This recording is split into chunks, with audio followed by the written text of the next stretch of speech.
सरपरस्त हजरात बच्चों को तस्वीर का मुशाहिदा निरीक्षण करने लगाए।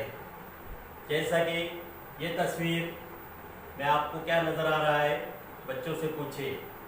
मुलगी, लड़की, पुस्तक, किताब। ये तस्वीर देखकर हमको मराठी में जुमला तैयार करना है।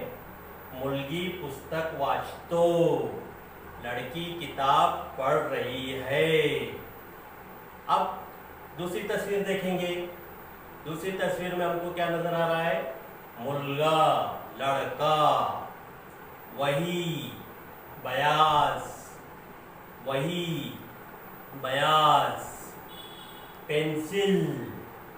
अब ये तस्वीर देखकर हमको जुमला तैयार करना है। लड़का बयास पर लिख रहा है। इसको मराठी में जुमला कैसा बनाएंगे?